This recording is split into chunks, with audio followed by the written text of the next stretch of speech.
What's interesting about the way that an autoimmune condition works is an autoimmune condition means that the body is mistakenly attacking itself. Yeah. So the immune system, which is designed and engineered to operate from a standpoint of identifying all of the, quote, bad or villainous cells and tissues and go after those for our healing. With people like me, our immune system doesn't recognize the difference between the two. And so It can materialize in, as I said, over 100 plus different ways, different organs and tissues in the body, and some others that you've certainly heard.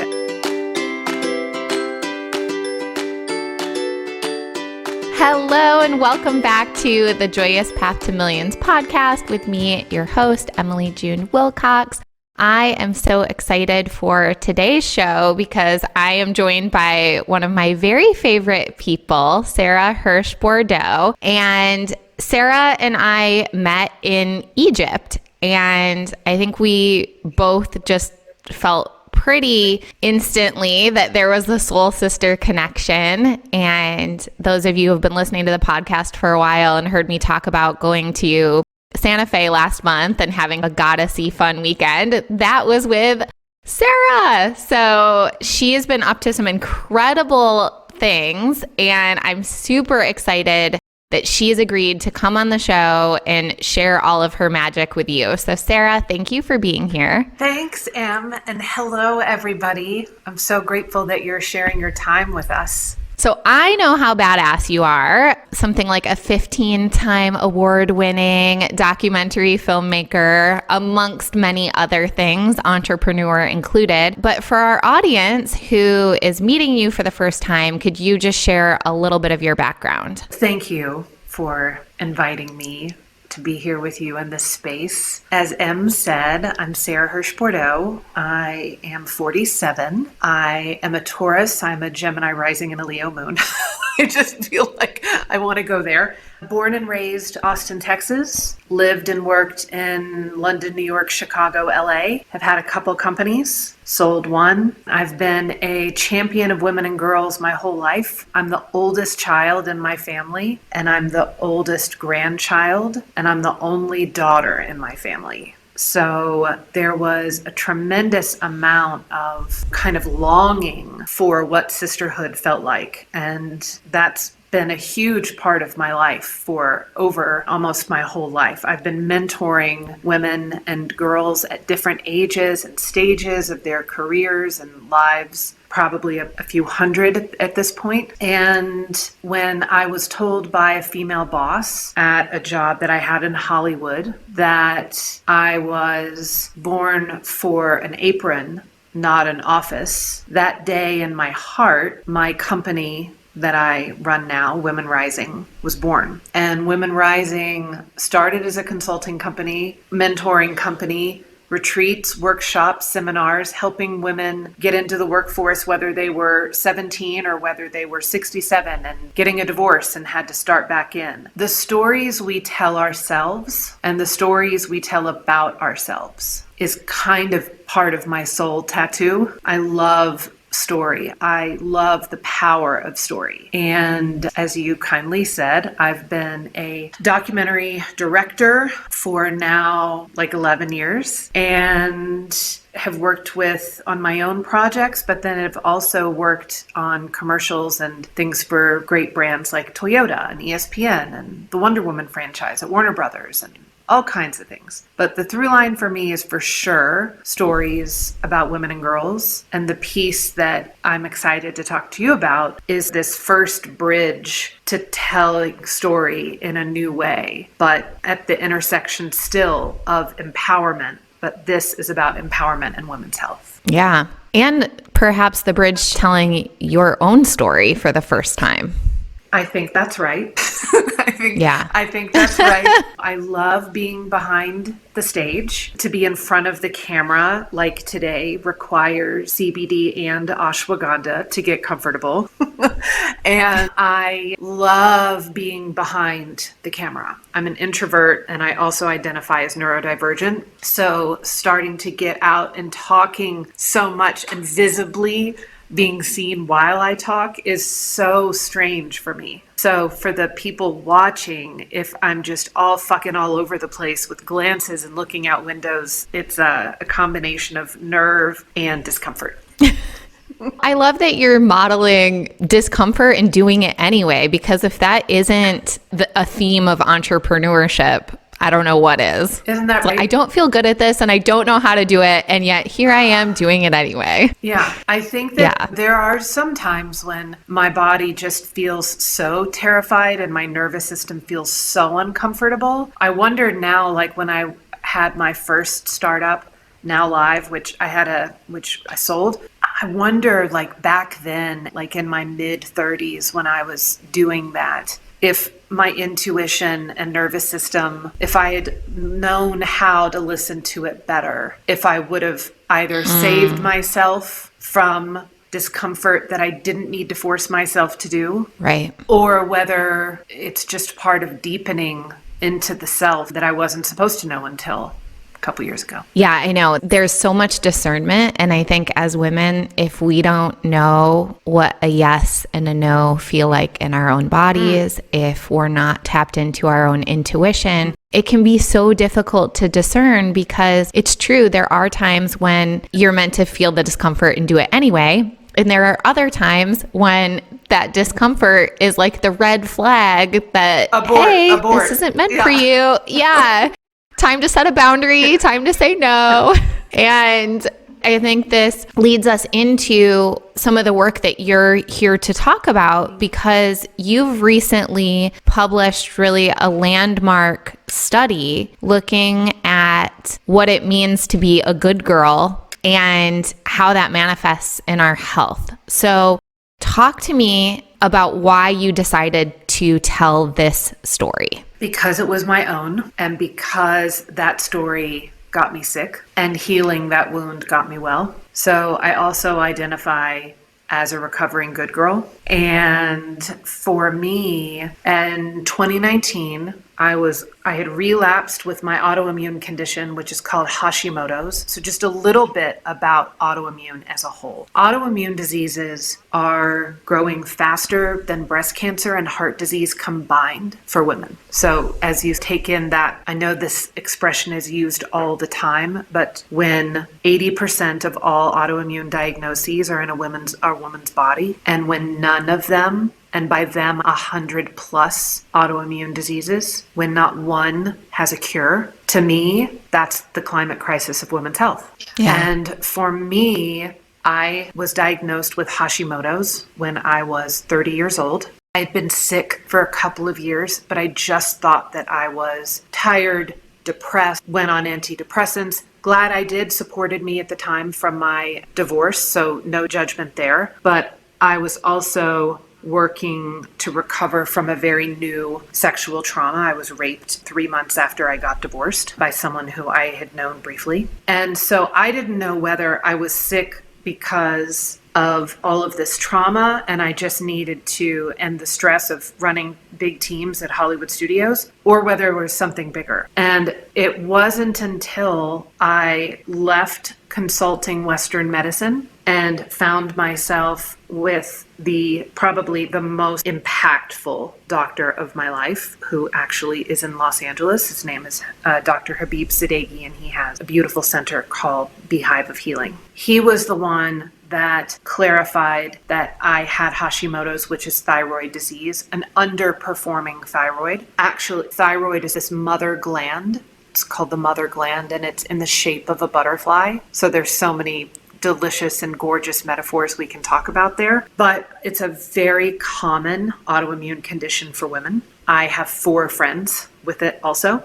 And on top of that, I was diagnosed with adrenal fatigue, heavy metals poisoning. But it wasn't until 2019 when I had relapses of everything I just said, plus melanoma, early stage. Luckily, it was caught with surgery, and that was such an incredible blessing. I was also diagnosed with active Epstein-Barr, which is like mono's evil grandfather. And I was also diagnosed with multiple breast and ovarian cysts. It was literally a tsunami. Sometimes I think for all of us, when we're conditioned as girls, and I'm just talking about me and part of my good girl sisterhood out there, we were raised to deprioritize our needs for the good of our family. We were raised at a young age to have an identity that was in support of others, not to be trouble. I was always told I was a good girl when I was doing something for my brothers or my parents, or when I was quiet. Yeah. And those sorts of, if we could go back to story for a minute, those kinds of stories that a tiny body starts learning, these are the guardrails that I can stay in, and I feel loved and I feel safe. And so that must mean where I belong. I also happen to be the daughter of two oldest children like me. So they, with deep compassion for mom and dad, they taught me what they were taught. And that's so many of us. And so what's interesting about the way that an autoimmune condition works is an autoimmune condition means that the body is mistakenly attacking itself. Yeah. So the immune system, which is designed and engineered to operate from a standpoint of identifying all of the, quote, bad or villainous cells and tissues and go after those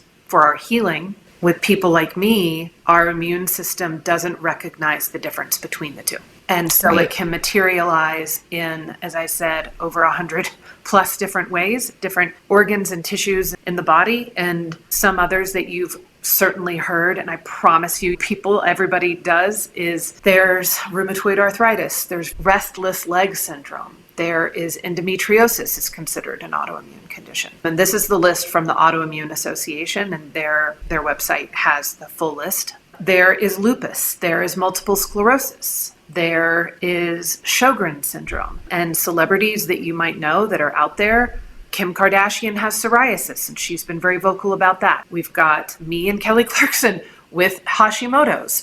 Oprah came out with years ago sharing that as well. You have Jamie Lynn Ziegler and Christina Applegate, MS. You have Selena Gomez, lupus. The sheer volume of those that you know, I promise you know more than you think you do. And so for me, when I had all of these diagnoses and I was very sick, a friend of mine invited me to the Global Wellness Summit because her sister, the amazing Susie Ellis, puts it on. But my friend who really changed my life is Katrine Formby out of Austin, who came over one day and I was in a very bad way. And she knew that I was a creator, and she said, we've got to get you creating again. What do you want to do next? And I said, it would probably be something at the intersection of empowerment and women's health.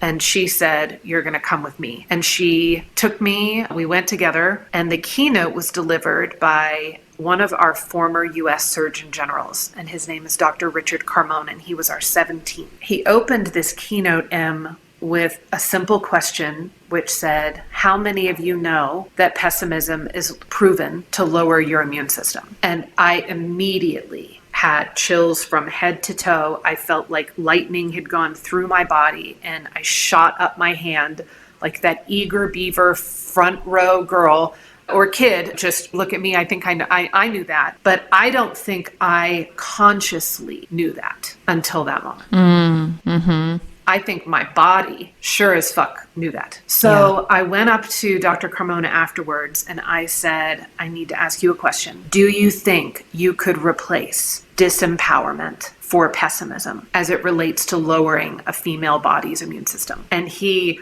paused and then was like, who are you? And I said, I'm a documentary filmmaker. I'm asking myself all these questions because I'm navigating all of these diagnoses. And I really think for the very first time, I've realized that I have lived completely wrong. And as a, quote, role model for empowerment, because that's what I've done professionally for a long time, I was overcome with fraudulence. And I left Miami and I went home, and COVID was then in full gear. And so I was locked in with this aha.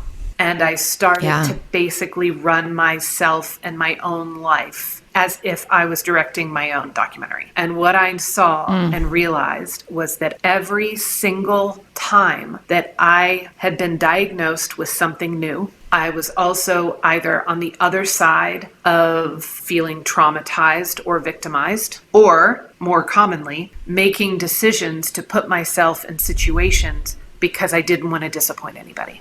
So I started seeing these patterns, and I started doing anecdotal focus groups with people at my apartment. I put out a 300-person survey. I also felt very keen on that there was something related to our birth order, because many of the women that I knew with an autoimmune condition also happened to be either the oldest daughter or the only daughter. And the kind of note there that actually became this additional piece for me that I got out of the findings of our survey was that there is this component of caretaker as well. Yeah. A year ago, I started really thinking about this more and more. I really wanted to talk to people about it. Being an introvert and someone who doesn't really have a social media following and who's never really given a fuck, because I really love for the work to be my calling card versus a look at me capacity. Yeah. But we live in the time where that is currency and makes us more valuable. So I was turned down a lot. And so I said, okay, if I can't get indoors to talk about this theory, then I'm going to need to substantiate it myself. So in November, I used half of what I made in 2023. Cardinal rule of no for being a producer on your own film, but I did it anyway, to fund the first sociological national survey at the intersection of female empowerment and women with autoimmune conditions. And the results came back. I went into a deep creative cave for 3 months. And then as of just a week ago, I've released 2 reports, one that's free because I want as many women to see this as either new information, something to contemplate, something to reflect on, or permission. And and that's 13 pages. And so for anybody who would love to download that for free for yourself or for a loved one,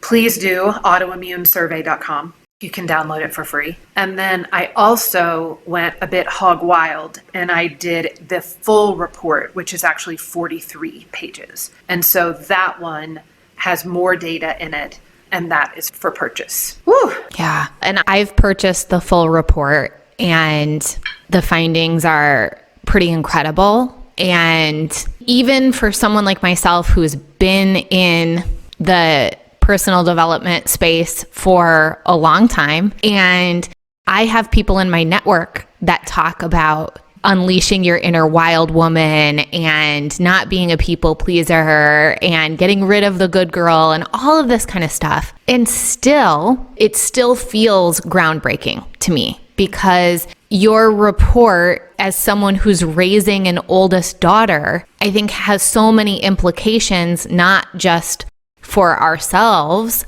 and our sisters and our mothers and our aunties and all of the women in our circles, but I think it has significant implications in terms of how we're raising our little girls. That, to me, there are layers of work, right? There are layers of impact with all things. But with this, it was so interesting because the research company that I hired, because I know my limitations and I really wanted this to be set up to be done quite properly. So I worked with a team called Proof Insights, and they've worked with big folks like New York Times and New Yorker and Marvel and People Magazine and great organizations like that. And when I told them what I wanted to do, Andy, who has been my partner there, told me exactly what you just said. And he said, I have 2 daughters, and if you're right, I need to know this right now. Yeah. And I think that the truth of the matter is that the way that we raise our girls to be good and the way that we raise our boys to be brave could certainly be time for that refresh. It isn't to say that girls shouldn't be told, and this is just me, this is just my opinion. I believe that girls can be told to be good if they are also told to be themselves. And I think that When I think back about little Sarah, and oh my gosh, did she even know what she liked? Did she know what she didn't like? Did she know what her needs were? Or did she adopt the needs that everyone else had? But that doesn't mean that they were hers. And I think that as we think about this data, and do you mind if I just share a couple of bits? Please do. Okay, friends, what I learned, some of my kind of favorite points of validation, if you like, was that we surveyed 1,000 women in the US, 18 or older, with at least one autoimmune condition. The distribution equates to the census and the averages, and everything is safe there. We learned right off the top that 1 in 4 women have an autoimmune condition that we measured. That is far and away higher than the last data that was reported by the NIH a couple of years ago. We also saw that 63% of our women with autoimmune were either the oldest or the only daughter. We also saw that 52% of our 1,000 women identified as the caretaker in their family as a child. So let's just start there. That's so much of the kind of environmental conditioning that really was an echo to my own. I think that when you take that kind of data, and everything, friends, is in the full report, so browse and see what resonates with you, and I would love to know what resonates with you. The amount of girls, and I have all of my data in front of me because, as you can imagine, my golly, is it a lot. So 80% of the women have at least one autoimmune. That's a lot. Sorry, out of the 100, let me take a step back. Out of the 100% of women that had at least one autoimmune, 52% of them were the oldest daughter, and 11% of them were the only. 50% said they felt a connection between being a good girl and feeling love. 49% said that they had difficulty understanding and expressing their wants and needs. And here's what I think is the most interesting, is what those women who identified as having these childhood, girlhood truths, within that caretaker group, which I have a feeling many of our listeners can identify with that. So of this caretaker group, 94% say now that they find it easier to give or caretake than receive. And the reason why I want to hang on that 94% for a second, and Em, you and I talked about this when you came to visit, and this I think also goes to life as a whole, because that data point of 94% of women with an autoimmune condition find it easier to give or caretake than receive. The slew of answers after that, you can imagine. If they have a hard time receiving help, support when they are ill, then they are not receiving care unless they're giving it to themselves, which 87% say, I suppress my wants and needs with loved ones because I'd rather be responsible for them than receive from them. So this conditioning of this caretaker mentality also goes into, which you and I have talked about, this fear of disappointing others. Yeah. So 80% say that they find that they struggle with the fear of disappointing others. 80%. And almost half say they quiet their voice with their doctors because they don't want to disappoint them. So this conditioning, this good girl conditioning, when we deprioritize the self when we're little because we've been conditioned to feel loved and good, loved when we're good. Yeah. That these women are growing up to have a body that also can't recognize itself. Back to the definition of autoimmune. Autoimmune is when the when the immune system cannot distinguish between the good cells and the bad cells. Back to what I just said. We are raising girls to not understand what their needs are. It's both are, in essence, in my storied mind, an identity crisis. Right. This is an identity problem, cellularly and emotionally. And so that has been my theory in my pocket for a while now. And so to now see this data at scale. I'm not a scientist. I dance more in the complete aspirational Brene Brown dance party than I do the scientific PhD dance party, but I do understand story. I do understand the power of story. I understand what it feels like, and I think that what I hope that can come of this is simply one new contribution in a field of disease that has no cures, that this might be a contributing factor that maybe we could get some more support and research around. Yeah, it reminds me back in my early pharmaceutical rep days, I worked with psychiatrists, and you'd hear them getting together, and when they would talk about fibromyalgia, it was like such an eye roll. And the feeling was like it's a made up disease, that it's much more of a mental thing. And the wild thing about that to me now, looking back at it, is, okay, you're a psychiatrist, you deal with the mind all the time.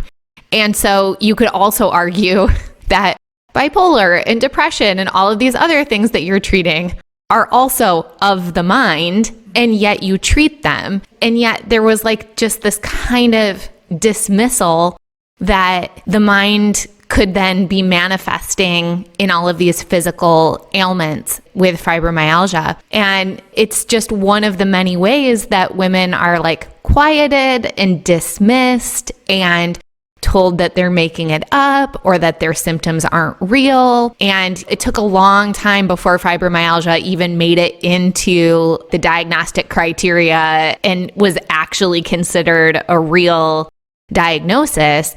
And I think it's very telling that we're talking about 1 in 4 women having autoimmune diseases, which is really probably closer to 1 in 3, I would venture to guess, because there's probably many women that don't have a diagnosis yet because they're having trouble advocating for themselves, and or they're not being heard and listened to by the medical community. 5 or 7 doctor's appointments, because these things are very complicated to diagnose, can be quite elusive, and can be quite confusing for some of the kind of standard medical testing. You have a lot. I just wanted to add that in addition to all of those perfect reasons that you said, this is a diagnosis of privilege. Right. You're getting diagnosed because you can afford to keep going, keep chasing, keep asking, keep getting into specialists. And that is so wrong. That is so wrong. Yeah.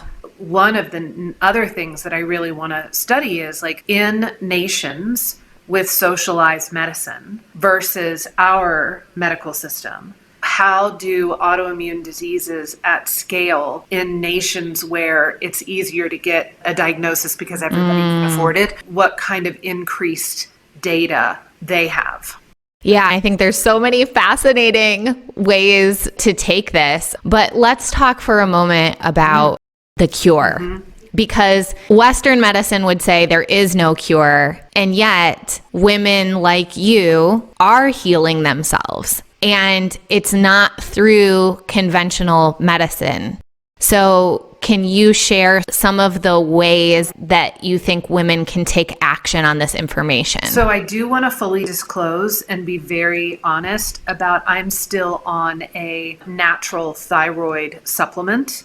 It is, I do have a prescription for it. It is one of the more organic, if you like, thyroid medications. When I started mapping this during COVID time, it's the movie A Beautiful Mind. My wall it looked like there was a conspiracy theorist abound with yarn and Post-its and all the things, because I was mapping. And so when I started to think about if suppressing my needs and having no boundaries and being completely porous to other people's energies and emotions and attitudes because I didn't have the tools to set my own boundaries, if I didn't really know how to listen to my intuition, let alone did I even know where it lived? These all became almost this new empowerment toolkit. Stopping the neglect, stopping the overgiving,